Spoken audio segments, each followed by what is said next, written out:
We're having a party tomorrow, so I'm gonna do a couple of pork butts on the pit over there. At one point, I built a barbecue pit on a trailer. It's about 12 foot long. It held about 10 briskets, and I don't have that no more. But I sold it. But I was trying to get into competition barbecue, but just it never worked out. That can get real expensive real quick. So I'm gonna walk you through how I cook my butts and stuff. I'm gonna season them tonight, get them marinating overnight. They'll sit in the ice box. About 4 in the morning, I'm gonna come outside and fire up the pit right there, and smoke them for probably about 10 hours. I will smoke them 5 hours unwrapped, and then another 5 hours wrapped. It depends on my amount of charcoal I have too. I'm not sure how much I got. I know I got enough to get the day started. But if I start running out, I will pop it in the oven to hold that 225 degrees. That's what I'm looking for in my pork butts. So stay tuned, and I'll show you how I do it. Yep. All right, guys. So I start off first with putting Worcestershire sauce on it. Worcestershire kind of acts as a bonding agent for my dry rub. You know, this is just a store-bought one. It's nothing special. I've tried it on several of them. To me, it's almost all the same. You know, at one time I was making my own, but it got to be too much of a pain in the ass. So I put the Worcestershire on, sprinkle this on, and I quite a bit of it. And the last thing I do is I put mustard on it. Mustard will help create a nice bark, and also the acidic acids in the mustard will help break down the meat. So, and also too, while it's on the pit, probably about every 30-45 minutes, I sprinkle this Cajun Blast garlic butter. Pretty good amount. Go ahead and do the other one too.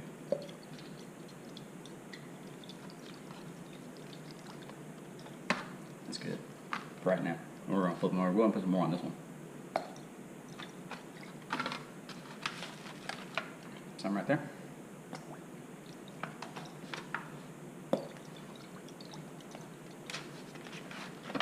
This one's good. Let's go ahead and do this one. Do the side.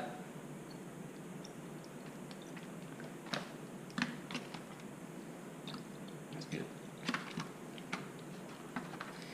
Alright, Jack, go ahead and put that down.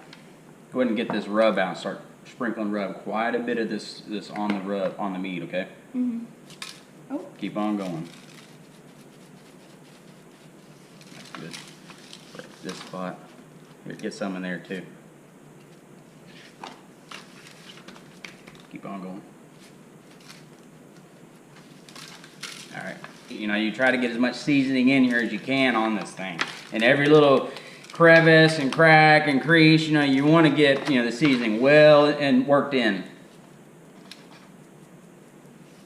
Good. Alright, now get some on this fat right here. That's good.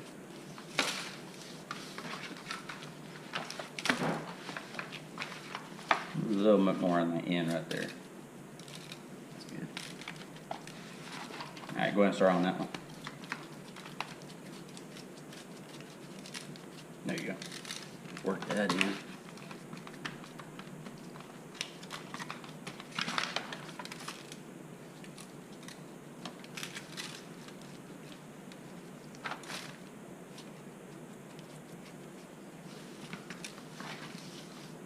Right there? Yeah. Okay, right there. Good. Some right here. Almost out. Right there, that's fine. Probably use it all up, it's good. Put it on there. That's good. So, sorry. Alright, go ahead and sprinkle a little bit more right there on the end.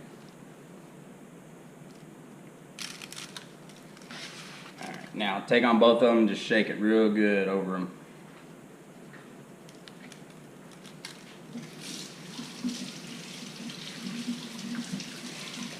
Alright, open that mustard up.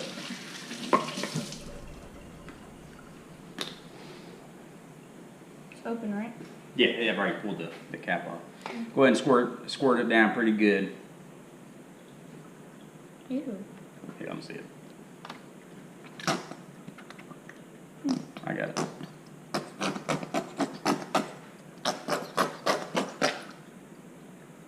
There we go. See how I'm doing like that, little spots? Let me rub it in and I'm going to flip it over, but I'm going to have you finish this up, okay? Okay. So what this mustard does, it creates a nice bark and it will seal in all the juices and give it a really good flavor. And also too, the acids in this mustard will help break down this meat. It's a large piece of meat. Everything that, you know, anything that can help, you know.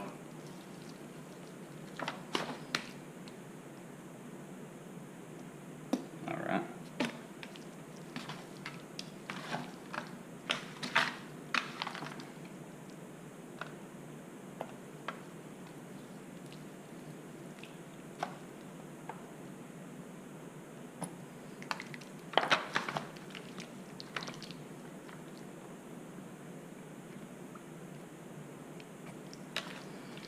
Sounds like a hot dog. Smell like a hot dog.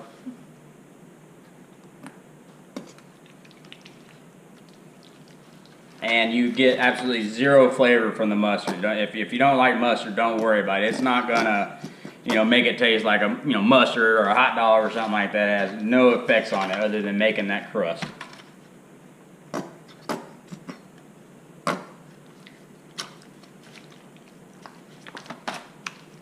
Any more? No, that's good. So I'm gonna wash my hands and I'm gonna sprinkle some more rub on here and I'm gonna call that good.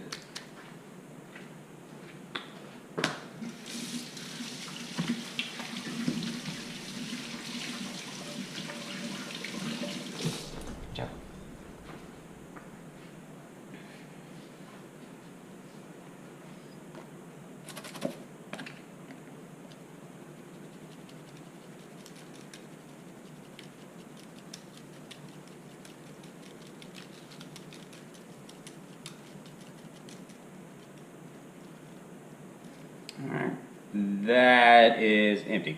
Alright, so I'm gonna wrap this up, stick it in the ice box, and let it marinate overnight. I'll probably get up about 3:30 and start the pit around 4.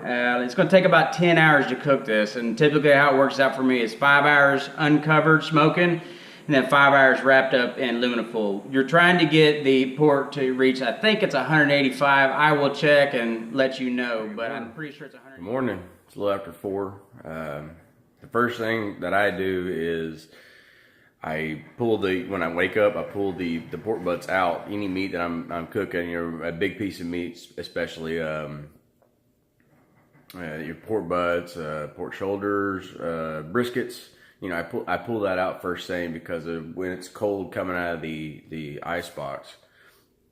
I like to let it warm up, not necessarily at room temperature, but it's, you know, if you put this straight on the pit right now, it's basically you're trying to heat up 2 ice cubes. It takes forever for your barbecue to heat up, or your pit to heat up. So let it sit out a little while, especially, you know, get your fire going outside. You know, that's what I have going out there right now. So let this warm up a little bit, and then, you know, stick it on the pit.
to check the temperature now. It's been on since about 4:30. It is almost 10, so let's see where we're at.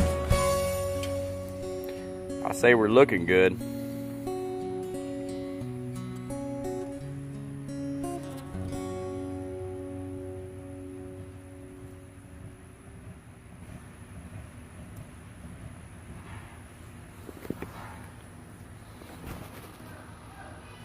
Oh man, it's taking a while.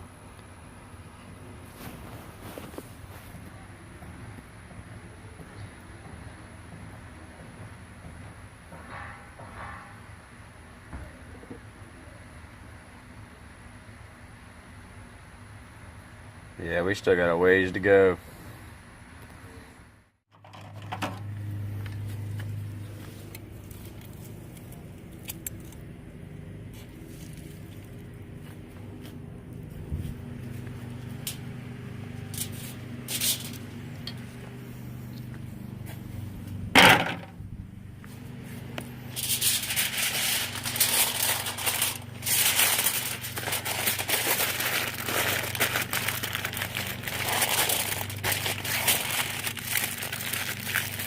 So guys, I'm just about out of charcoal. I'm gonna go ahead and turn the oven on for 225 and to finish these off in the oven. Probably about 2 hours. I'll check the temperature, and I imagine probably 2 more hours after that they'll be done. Maybe 3, but like I said, I'm out of charcoal, so I'm not gonna keep burning charcoal when I have gas inside. I've already trapped in all the flavors, so we're good.